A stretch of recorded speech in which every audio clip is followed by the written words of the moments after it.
नमस्कार दोस्तों, economics class में एक बार फिर से आपका स्वागत है। मेरा नाम है चैन सिंह और आज मैं आपके लिए 20+ मोस्ट इम्पोर्टेंट क्वेश्चंस लेकर आया हूं जो परीक्षा में आपसे पूछे जा सकते हैं। तो सभी के आंसर भी आपको बताने वाला हूं, तो वीडियो में अंत तक रहिएगा और सारे क्वेश्चंस आप कंप्लीट कर लीजिए। कोई भी प्रश्न परीक्षा में पूछा जा सकता है। हम ज़्यादा समय नहीं लेंगे क्योंकि समय यदि हम समझाने में बिताएंगे तो फिर पूरे क्वेश्चन हमारे कवर नहीं हो पाएंगे और टाइम बहुत ज़्यादा लग जाएगा। तो मैं केवल क्वेश्चंस को एक बार पढ़ूंगा, उसके बाद जो आंसर है उसका आंसर आपको पढ़ के बताऊंगा। आपको अपने नोट्स तैयार कर लेने हैं। आप चाहें तो स्क्रीनशॉट लेकर भी रख सकते हैं या फिर अपनी नोटबुक में इसको सजो कर भी रख सकते हैं। चलिए तो शुरू करते हैं। पहला प्रश्न है, तटस्थता वक्र क्या होता है तथा तालिका एवं रेखा चित्र द्वारा व्याख्या कीजिए। ये प्रश्न पूछा गया है। तो सबसे पहले हम क्या लिखेंगे, तटस्थता वक्र वह वक्र होता है जो दो वस्तुओं के संयोगों को प्रदर्शित करता है जिससे उपभोक्ता समान संतुष्टि प्राप्त करता है। ये चीज़ हमने पीछे पढ़ी हुई है, सारी चीज़ें जो पढ़ चुके हैं वो ही परीक्षा में आनी है। आगे देखिए क्या लिखेंगे, निम्न तालिका एवं रेखा चित्र से में यह मान्यता ली गई है कि विभिन्न संयोगों से उपभोक्ता को 10 यूटिल या 100 यूटिल के बराबर संतुष्टि प्राप्त होती है। अब इसके बाद हम एक तालिका बनाएंगे और उसको ग्राफ में भी हम प्रदर्शित करेंगे। तो ये हमने जो तालिका बनाई है इसमें हमने 4 संयोग ले लिए हैं, ए बी सी डी, और एक एक्स वस्तु तथा दूसरी वाई वस्तु। इस प्रकार से हम संयोग बनाएंगे। यदि एक इकाई हम एक्स वस्तु की लेंगे और 12 इकाइयाँ दूसरी वाई वस्तु की लेंगे तो एक संयोग बन के आएगा हमारा ए। दूसरा संयोग इसी प्रकार से 2 इकाइयाँ एक्स वस्तु की और 9 इकाइयाँ वाई वस्तु की, तो हमारा दूसरा संयोग बनेगा बी। इस प्रकार से ये 4 संयोग हमने बना लिए हैं, तैयार कर लिए हैं। इसके बाद इन चारों संयोगों को क्या कर देना है, हमें एक ग्राफ में बिठा देना है। तो इस प्रकार से हमारा ग्राफ ये बन के निकल के आएगा। इसे भी आप तैयार कर लीजिए। अब आगे क्या करना है, थोड़ा सा हमें इसका वर्णन करना है। तो हम इसमें क्या लिख सकते हैं, उपरोक्त रेखा चित्र एक तटस्थता वक्र द्वारा प्रदर्शित किया गया है जो एक्स वस्तु तथा वाई वस्तु के विभिन्न संयोगों को दर्शाता है। उपभोक्ता कोई भी संयोग चुन सकता है, उसे सभी संयोगों से समान संतुष्टि प्राप्त होती है। ये हमारा जवाब कंप्लीट हो गया है पहले प्रश्न का।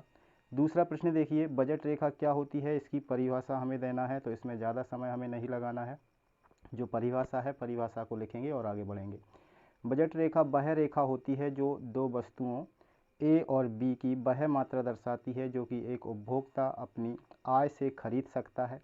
बजट रेखा उपभोक्ता के लिए सीमित कारक होती है, एक प्रकार से उपभोक्ता की सीमा को दर्शाती है जिसके आगे उपभोक्ता आगे नहीं जा सकता या फिर आगे उपभोग करना उसको संभव नहीं होता है। अगला प्रश्न देखिए, अगला प्रश्न है, मौद्रिक लागत क्या होती है। तो मौद्रिक लागत की परिभाषा यहाँ पर लिखेंगे। ये सारे प्रश्न लगभग 2 मार्क्स, 3 मार्क्स या 5 मार्क्स तक पूछे जा सकते हैं। तो यहाँ पर आपको 2 मार्क्स के प्रश्न भी मिलेंगे, 3 मार्क्स के भी मिलेंगे और 5 मार्क्स के भी, तो सभी को आपको तैयार करना है। मौद्रिक लागत क्या होती है, तो किसी वस्तु का उत्पादन तथा बिक्री करने के लिए मुद्रा के रूप में जो धन खर्च करना पड़ता है उसे हम मौद्रिक लागत कहते हैं। मतलब एक वस्तु के उत्पादन से लेकर बिक्री के बीच जितना भी खर्च होता है उसे मौद्रिक लागत कहा जाता है। अगला प्रश्न देखिए, सीमांत आय से क्या अभिप्राय है, समझाइए। यहाँ पर सीमांत आय को समझाना है। सीमांत आय कौन सी होती है, तो सीमांत आय जिसे हम मार्जिनल रेवेन्यू भी कह सकते हैं, से अभिप्राय है कि किसी वस्तु की एक अधिक इकाई की बिक्री करने से कुल आय में जो अंतर आता है उसे हम सीमांत आय कहते हैं। इस प्रकार से समझ सकते हैं, यदि पहले हमने 5 वस्तुओं की बिक्री कर दी है तो 5 वस्तुओं की बिक्री से मान लीजिए हमें 10 रुपये की आय होती है। इसके बाद हम 6 बिक्री करते हैं तो इस बिक्री में मान लीजिए हमें 12 रुपये प्राप्त होते हैं। तो एक अतिरिक्त इकाई बेची है, पहले 5 बेची हैं फिर 6, तो एक अतिरिक्त इकाई इससे ज़्यादा बेचने पर हमें 12 रुपये प्राप्त हुए, पहले 10 हुए थे। तो 2 रुपये का यहाँ पर अंतर आया, मतलब कि हमारी आय में 2 रुपये की वृद्धि हुई है। इसी को हम सीमांत आय कहते हैं। इसे हम निम्न सूत्र के द्वारा प्रदर्शित कर सकते हैं। मार्जिनल रेवेन्यू इक्वल टू होगा delta T R upon delta Q. यहाँ पर देखिए, इस सूत्र को हम दूसरी तरीके से भी लिख सकते हैं। मार्जिनल को हम हमेशा पढ़ते आ रहे हैं, पिछली इकाई माइनस अगली इकाई, या फिर अगली इकाई माइनस पिछली इकाई। तो यहाँ पर जो टोटल रेवेन्यू है ये इसकी अगली इकाई है, और टी आर n-1 ये क्या हो गया, पिछली इकाई। n फर्स्ट इकाई जो आगे की इकाई है और n-1 इसके पीछे की इकाई, इसको हम माइनस कर देते हैं। तो इस प्रकार से सूत्र हमारा बनता है। तो इन दोनों को ही हमें याद कर लेना है और परीक्षा में हमें लिखना है। या तो हम ये वाला सूत्र लिख देंगे या फिर नीचे वाला सूत्र लिख देंगे, हमारा क्वेश्चन गलत नहीं होगा। चलिए अगला प्रश्न देखिए, उत्पादक के संतुलन को स्पष्ट कीजिए तथा संतुलन की शर्तें लिखिए। यहाँ पर हमें उत्पादक का संतुलन भी उसकी व्याख्या करनी है, उसके बाद जो शर्तें होती हैं वो भी बतानी है। तो सबसे पहले उत्पादक का संतुलन उस समय संतुलन की अवस्था में होता है एक उत्पादक जबकि वह अधिकतम लाभ प्राप्त कर रहा हो। यदि किसी कारण से उसे हानि भी हो, हानि का सामना करना पड़ता हो तो वह हानि न्यूनतम हो, तो उत्पादक एक प्रकार से संतुलन की स्थिति में होता है। अगला देखिए, उत्पादक के संतुलन की दो शर्तें होती हैं और हम शर्तों के आधार पर उत्पादक के संतुलन को प्रदर्शित कर सकते हैं। ये शर्तें निम्नलिखित हैं, ये लाइन लिखेंगे, इसके बाद ये दो जो शर्तें हमने पढ़ी हुई हैं उन्हें हम लिख देंगे। पहली शर्त होती है MR बराबर MC, मतलब कि सीमांत आय बराबर होनी चाहिए सीमांत लागत के। इसके बाद दूसरी शर्त फर्म के साम्य के लिए दूसरी आवश्यक शर्त यह है कि जिस बिंदु पर सीमांत आय बराबर होती है सीमांत लागत के, वहाँ सीमांत लागत वक्र सीमांत आगम वक्र को नीचे से काटता हुआ होना चाहिए। ठीक है, ये आगम वक्र है और ये इस प्रकार से नीचे से काटता हुआ होना चाहिए नीचे की तरफ से, तब उत्पादक जो होता है संतुलन की स्थिति में होता है। सारी चीज़ें हम पढ़ चुके हैं, आप एक बार रिवीजन कर लेंगे सारे नोट्स का तो आपको सारे प्रश्न आसानी से बन जाएंगे। अगला प्रश्न देखिए, छठा प्रश्न है, कीमत विभेद की संभावना क्या होती है। कीमत विभेद मतलब कि एक वस्तु की विभिन्न विभिन्न कीमतें यदि प्रचलित होती हैं तो उसे कीमत विभेद कहते हैं। इसे पढ़ लेते हैं। कीमत विभेद से अभिप्राय विक्रेता की उस क्रिया से है जिसके द्वारा वह एक ही वस्तु की विभिन्न क्रेताओं से विभिन्न कीमत लेता है। एकाधिकार की स्थिति में यह संभावना पाई जाती है। यदि एक वस्तु का एक ही उत्पादक है तो वह अपनी कीमत का विभिन्न स्थानों पर अलग अलग कीमत ले सकता है, उसी को हम कीमत विभेद कहते हैं। अगला प्रश्न देखते हैं, राष्ट्रीय आय को परिभाषित कीजिए। राष्ट्रीय आय की परिभाषा 2 मार्क्स में या एक मार्क्स में पूछी जा सकती है, तो आप किस प्रकार से लिखेंगे। राष्ट्रीय आय का अर्थ है कि एक देश सभी सामान्य निवासियों द्वारा एक वर्ष की अवधि में अर्जित की गई कुल कारक आय का योग होती है। जितने भी देश के नागरिक हैं, एक समय सीमा ले लेनी है हमें, जैसे कि एक वर्ष में, तो नागरिकों के द्वारा जितनी भी कारक आय होती है उसे हम राष्ट्रीय आय कहते हैं, और इसमें विदेशों से प्राप्त आय जो होती है उसको भी शामिल किया जाता है। तो इतना आप इसे याद कर लीजिए और इसको लिखना है। अगला देखिए, बचत तथा निवेश वक्रों के द्वारा आय तथा रोजगार के स्तर का निर्धारण बताइए। रेखा चित्र का प्रयोग भी करें। अब यहाँ पर बचत और निवेश का प्रयोग करके दोनों का हमें वक्र बनाना आना चाहिए। बचत क्या होती है और निवेश क्या होता है, दोनों का हमें ग्राफ किस प्रकार का बनता है, इसकी यदि हम पूरी व्याख्या कर सकते हैं तो इस प्रश्न का जवाब हम आसानी से लिख सकते हैं। सबसे पहले हम क्या लिखेंगे, प्रोफेसर कीन्स ने बताया है कि अर्थव्यवस्था में स्वायत्त निवेश का होना आवश्यक है, और जब किसी अर्थव्यवस्था में बचत तथा निवेश एक दूसरे के बराबर हो जाते हैं तो अर्थव्यवस्था में आय एवं रोजगार का संतुलन बिंदु स्थापित हो जाता है या फिर आय का निर्धारण हो जाता है। इतना लिखेंगे। इसके बाद ये जो टेबल बनाई हुई है, ये टेबल भी आपको याद होनी चाहिए। इस प्रकार से देखिए, ये यहाँ पर यदि हमने आय ले ली है तो आय में देखिए मैंने कितना अंतर रखा है, उसी अंतर से आपको ये सारा डाटा याद करना होगा। इसके बाद उपभोग का जो डाटा है उसे भी आपको याद करना होगा, यदि स्वयं से आपको टेबल बनानी है, और यदि पेपर में आपको टेबल बना के दी जाती है तो फिर आपको कोई प्रॉब्लम नहीं होगी। अब इसी डाटा से हमें बचत भी निकाल लेनी है, इसके बाद निवेश भी निकाल लेना है। इसी डाटा से हम बचत निकाल लेंगे और इसी से निवेश निकाल लेंगे। किस प्रकार से निकाला है इसे भी आप देख लीजिए। उपभोग दिया हुआ है और आय दी हुई है, तो बचत किस प्रकार से निकालेंगे, आय में से उपभोग को हम घटा देंगे तो फिर बचत निकल के आ जाएगी। निवेश आपको जैसे इंस्टेंट मान के चलना है, इंस्टेंट मतलब कि स्थिर, निवेश में कोई परिवर्तन नहीं करना है। यहाँ मैंने एक वैल्यू ले ली है तो वही एक वैल्यू लेके आपको चलना होगा।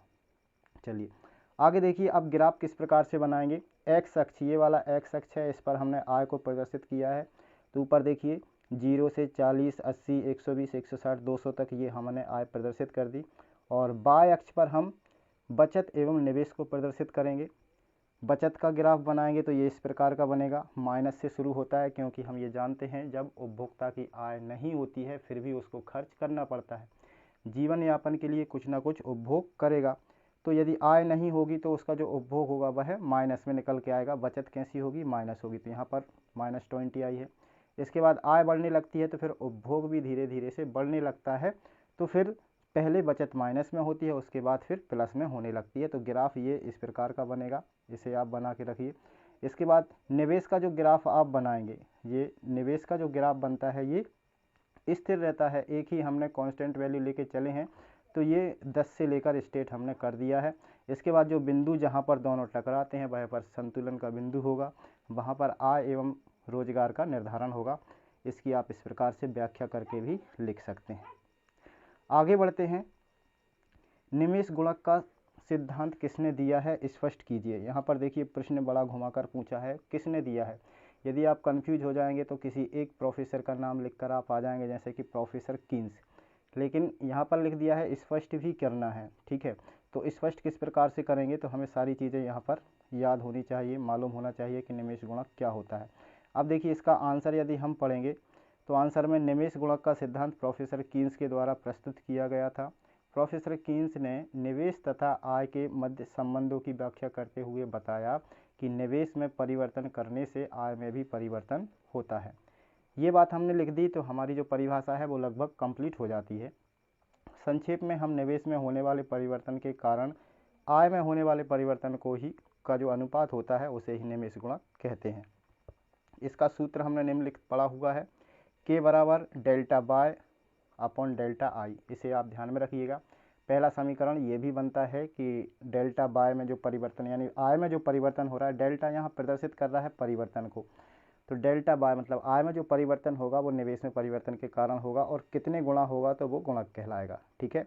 ये चीज़ हो गई। इसके बाद हमें नीचे व्याख्या भी कर देनी है कि K बराबर हमने गुणक को लिया है, डेल्टा वाई बराबर आय में परिवर्तन और डेल्टा आई में बराबर निवेश में परिवर्तन। ये चीज़ भी लिख देंगे तो हमारा आंसर और अच्छा हो जाता है। चलिए अब आगे बढ़ते हैं।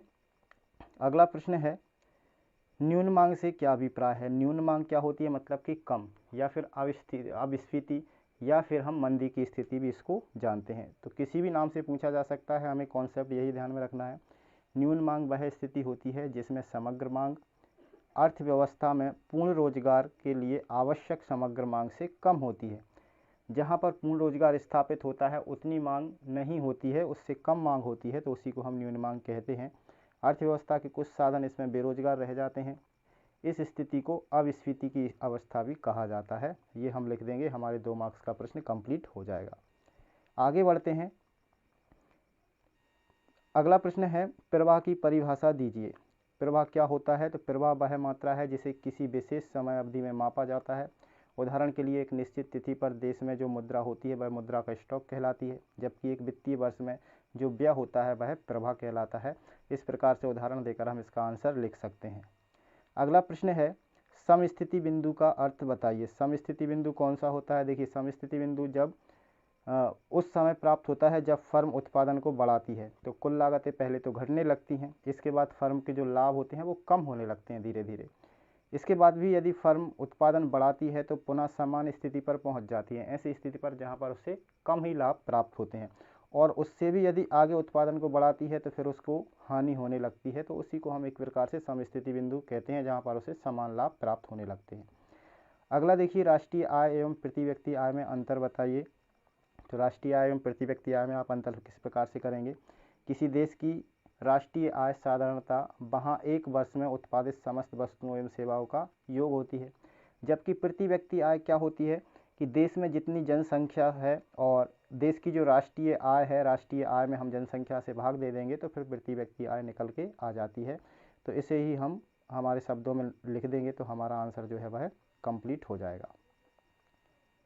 क्या पूछा जा रहा है, अगला प्रश्न देखिए, स्थानापन्न तथा पूरक वस्तुओं में अंतर बताइए। तो स्थानापन्न वस्तुएं कौन सी होती हैं। स्थानापन्न वस्तुएं वह वस्तुएं होती हैं जो कि एक दूसरे के स्थान पर प्रयोग की जा सकती हैं, तो यही हमें यहाँ पर लिख देना। जिन वस्तुओं का एक दूसरे के स्थान पर प्रयोग किया जा सकता है उन्हें स्थानापन्न या फिर प्रतिस्थापन वस्तुएं कहा जाता है। जैसे कि चाय के स्थान पर कॉफ़ी का प्रयोग कर सकते हैं। और प्रतिस्थापन जो वस्तुएं होती हैं के मूल्य तथा मांगी गई मात्रा में इनमें सीधा संबंध पाया जाता है, ये चीज़ भी यहाँ पर लिख देंगे। पूरक वस्तुएं वह होती हैं जो एक दूसरे के साथ में प्रयोग की जाती हैं। जैसे कि जिन वस्तुओं का एक दूसरे के साथ पूरक रूप से प्रयोग किया जाता है उन्हें पूरक वस्तुएं कहते हैं। अब यहाँ पर हम उदाहरण समझ सकते हैं, जैसे पेन का स्याही के साथ प्रयोग किया जाता है। यदि पेन में से स्याही ख़त्म हो जाती है तो फिर उसका प्रयोग नहीं करते हैं। उसी प्रकार बाइक का हम पेट्रोल के साथ प्रयोग करते हैं। बिना किसी वाहन के हम पेट्रोल नहीं खरीदते हैं, और जब वाहन होता है तो फिर पेट्रोल हमें खरीदना पड़ता है। तो ये पूरक वस्तुएं होती हैं। इनके मूल्य तथा मांगी गई मात्रा में उल्टा संबंध होता है, इस चीज़ को भी आपको लिख देना है। अगला प्रश्न देखिए, पूर्णतः लोचदार मांग क्या होती है, इसे हमें बताना है। तो जब किसी वस्तु की कीमत में परिवर्तन ना होने पर या सूक्ष्म परिवर्तन हो, कीमत में परिवर्तन ना हो, बस इतना ध्यान रखिए कि कीमत में परिवर्तन ना हो, या हो तो बहुत छोटा सा हो, और उसी परिवर्तन के कारण मांग में अधिक परिवर्तन हो जाए, तो ऐसी मांग को हम पूर्णतः लोचदार मांग कहते हैं। और चित्र के द्वारा हम निम्न प्रकार से इसको दर्शा सकते हैं। कीमत देखिए यहाँ पर स्थिर है, कीमत में कोई परिवर्तन नहीं हुआ, लेकिन मांग यहाँ पर पहले क्यू हो रही थी, लेकिन क्यू बन हो गई है बढ़कर, तो ये क्या हो गया है, मांग में बहुत ज़्यादा परिवर्तन हो गया है। इसी को हम पूर्णतः लोचदार मांग कहते हैं। आगे बढ़ते हैं। अगला प्रश्न है, मांग में परिवर्तन कब आता है। अब मांग में परिवर्तन कब आएगा, अन्य बातों के समान रहने पर। अन्य बातों के समान रहने पर मतलब कि कीमत को प्रभावित करने वाले, ठीक है। तो जो भी मांग को प्रभावित करते हैं उन सभी कारकों में यदि स्थिरता रहे, किसी में परिवर्तन ना हो, केवल वस्तु की कीमत में परिवर्तन के परिणाम स्वरूप, ठीक है, केवल कीमत में परिवर्तन हो और उस परिवर्तन के कारण मांगी जाने वाली मात्रा में परिवर्तन हो, तो उसे हम मांग में परिवर्तन या मांग की मात्रा में परिवर्तन कहते हैं। इसे हम मांग में विस्तार या फिर संकुचन कहते हैं। यदि मांग कम हो जाएगी तो वो होगा संकुचन, और यदि मांग बढ़ जाएगी तो वो होगा विस्तार, ठीक है। दोनों स्थितियों को याद रखना। दोनों का साथ में ग्राफ बनाएंगे तो इस प्रकार का ग्राफ बनेगा, इसे भी आप ध्यान में रखिएगा। चलिए, ये यहाँ पर कीमत ऊपर जा रही है मतलब कि बढ़ रही है, तो ये स्थिति होगी, और कीमत यदि नीचे आ रही है तो ये स्थिति होगी। इस प्रकार का एक ही पर क्या हो जाएगा, मांग का संकुचन और विस्तार रहेगा, इसे आपको ध्यान में रखना है। अगला प्रश्न है, वस्तुओं एवं सेवाओं में अंतर कीजिए। वस्तुओं एवं सेवाओं में अंतर करना है। तो वस्तुएं और सेवाएं देखिए, प्रमुख अंतर निम्नलिखित हैं। वस्तुएं भौतिक होती हैं और सेवाएं अभौतिक होती हैं। वस्तुओं को हम देख सकते हैं, स्पर्श कर सकते हैं, सेवाओं को नहीं कर सकते, पहला तो ये अंतर याद रखिएगा। इसके बाद वस्तुओं के उत्पादन एवं उपभोग के मध्य समय अंतराल होता है। पहले उत्पादन होता है किसी भी वस्तु का, जैसे गन्ने का पहले उत्पादन होगा, गेहूं का पहले उत्पादन होगा, और उसका हम कभी भी उपभोग कर सकते हैं, उसमें समय अंतराल रहता है। लेकिन सेवाओं में ऐसा अंतराल नहीं रहता। जैसे डॉक्टर से इलाज कराना है तो डॉक्टर से इलाज जिस समय हम बीमार होंगे उसी समय कराएंगे, लेकिन हम बाद में नहीं करा सकते। जिस समय डॉक्टर के पास जाएंगे उसी समय उसका इलाज हो रहा है, मतलब जब उसका उत्पादन हो रहा है उसी समय उसका उपभोग भी हो रहा है। इसके बाद वस्तुओं को हम संग्रहित किया कर सकते हैं, वस्तुओं को स्टोर करके रख सकते हैं। जैसे अनाज को हम अभी स्टोर कर लेंगे और जब तक हमें ज़रूरत होगी तब तक उसका उपभोग करेंगे। लेकिन सेवाओं को हम संग्रहित नहीं कर सकते, सेवाओं को जोड़ के नहीं रख सकते। जैसे डॉक्टर का इलाज हम जोड़ के नहीं रख सकते कि आगे कभी बीमार हों तो फिर हम उसका इलाज ले लें, ऐसा संभव नहीं है। जब बीमार होंगे तभी हम डॉक्टर के पास जाएंगे। अगला प्रश्न है, संगठन का अर्थ लिखिए। संगठन का अर्थ लिख देना है। 1 मार्क्स या 2 मार्क्स में पूछा जा सकता है। उत्पादन हेतु विभिन्न साधनों को एकत्रित करने तथा उनके अनुकूलतम अनुपात में समन्वय स्थापित करने को हम संगठन कहते हैं, इसे आप याद रखिएगा। अगला देखिए, पूर्ण प्रतियोगिता बाजार की स्थिति में क्रेता तथा विक्रेता किस प्रकार की स्थिति में होता है, इस चीज़ को भी ध्यान में रखिएगा। पूर्ण प्रतियोगिता की स्थिति में प्रत्येक क्रेता पूर्णतः लोचदार पूर्ति की स्थिति में तथा प्रत्येक विक्रेता या उत्पादक पूर्णतः लोचदार मांग की स्थिति में होता है। इसके बाद अगला प्रश्न है, वस्तु विनिमय से आप क्या समझते हैं। जब वस्तु से वस्तु को बदला जाता है तो उसे वस्तु विनिमय कहते हैं, यही आपको परिभाषा में लिख देना है। तो मुद्रा का प्रयोग किए बिना किसी एक वस्तु का किसी अन्य वस्तु के साथ प्रत्यक्ष विनिमय करने की प्रक्रिया को क्या कहते हैं, वस्तु विनिमय कहा जाता है, इसे आप याद रखिए। अगला प्रश्न देखिए, सरकार की राजस्व प्राप्तियां क्या होती हैं। राजस्व प्राप्तियां सरकार की वह प्राप्तियां होती हैं जिनसे सरकार की परिसंपत्तियों में वृद्धि होती है तथा इन प्राप्तियों से सरकार के दायित्वों में वृद्धि नहीं होती है। उदाहरण के तौर पर हम टैक्स को वहाँ पर लिख सकते हैं, ठीक है। टैक्स से सरकार की परिसंपत्तियां बढ़ती हैं, लेकिन ये टैक्स सरकार को लौटाने नहीं होते हैं, तो ये राजस्व प्राप्तियां होती हैं। अगला प्रश्न है, खुले बाजार की क्रिया क्या होती हैं, समझाइए। खुले बाजार की क्रिया किसके कार्य हैं, ये हैं व्यापारिक बैंक के ये हैं केंद्रीय बैंक के। केंद्रीय बैंक में हमने पढ़ा हुआ है खुले बाजार की प्रक्रिया के अंतर्गत केंद्रीय बैंक द्वारा मुद्रा बाजार में सरकारी तथा निजी संस्थाओं की जो प्रतिभूतियां होती हैं उनका क्रय विक्रय किया जाता है। किसका क्रय विक्रय किया जाता है? शेयर का, ठीक है, शेयर्स का या फिर बॉन्ड का। अब देखिए इसका हम दूसरे पॉइंट भी लिखेंगे इसमें जो हमें ज़रूरी होते हैं। जब रिजर्व बैंक साख की मात्रा को बढ़ाना चाहता है तो वह इन प्रतिभूतियों को खरीदता है, जिससे इसके बदले मुद्रा चुकाता है, तो मुद्रा का प्रसार जो होता है बाजार की तरफ हो जाता है। जब मुद्रा का जो प्रवाह है उसको कम करना है, इसके विपरीत जब बैंक साख की मात्रा कम करना चाहता है तो प्रतिभूतियों को बेच देता है। अब प्रतिभूतियों का विक्रय होगा तो पैसा बैंक की तरफ आएगा और प्रतिभूतियां कहाँ जाएंगी? कंपनियों की तरफ या फिर लोगों की तरफ। अगला प्रश्न देखिए, सीमांत उपभोग की सीमांत प्रवृत्ति सूत्र द्वारा परिभाषित करें। तो यहाँ पर इसे पढ़ते हैं। उपभोग की सीमांत प्रवृत्ति उपभोग में वृद्धि तथा आय में वृद्धि के अनुपात को बताती है। आय में होने वाले किसी परिवर्तन के फलस्वरूप उपभोग की मात्रा में होने वाले परिवर्तन के अनुपात को ही उपभोग की सीमांत प्रवृत्ति कहते हैं। इसे हम निम्न सूत्र के द्वारा लिख सकते हैं। तो ये सूत्र आप याद रखिएगा और परीक्षा में यदि ये प्रश्न पूछा जाता है तो ये सूत्र आपको जरूर लिखना है ताकि आपको मार्क्स फुल मिले। आगे बढ़ते हैं। अगला प्रश्न है, मिश्रित अर्थव्यवस्था किसे कहते हैं? तो जिसमें पूंजीवादी अर्थव्यवस्था और समाजवादी अर्थव्यवस्था दोनों की उपस्थिति होती है उसको मिश्रित अर्थव्यवस्था कहते हैं। इसे आप पढ़ लीजिए एक बार। मिश्रित अर्थव्यवस्था एक ऐसी प्रणाली होती है जिसमें निजी और सार्वजनिक क्षेत्र दोनों का सह-अस्तित्व होता है। मिश्रित अर्थव्यवस्था के अंतर्गत पूंजीवाद तथा समाजवाद दोनों के दोषों को दूर करने का प्रयास किया जाता है और दोनों के बीच का रास्ता अपनाया जाता है। अगला प्रश्न है, अनुपातिक रीति द्वारा मांग की लोच कैसे ज्ञात की जाती है? अब अनुपातिक रीति क्या होती है? इस रीति में मांग में अनुपातिक या प्रतिशत परिवर्तन को कीमत में अनुपातिक या प्रतिशत परिवर्तन से भाग दे देते हैं तो अनुपातिक रीति होती है। इसे हम निम्न सूत्र का प्रयोग कर सकते हैं और इससे ज्ञात कर सकते हैं।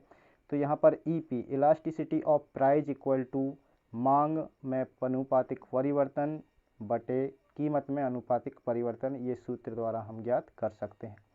अगला प्रश्न है, वस्तु विभेद क्या होता है? परिभाषित कीजिए। वस्तु विभेद जब किसी वस्तु में अन्य वस्तुओं की तुलना में उसके रंग, आकार, रूप, किस्म आदि के कारण विभिन्नता पाई जाती है तो उसी को हम वस्तु विभेद कहते हैं। ये सारे इम्पोर्टेंट प्लस हैं, 20 प्लस क्वेश्चंस हैं जो मैंने आपको दिए हैं। आगामी परीक्षा में बहुत इंपॉर्टेंट है, सभी को आप तैयार कर लीजिएगा। सभी के आंसर मैंने लिख के दे दिए हैं। तो आज के लिए इतना काफ़ी है, मिलते हैं अगले वीडियो में। तब तक के लिए जय हिंद, वंदे मातरम।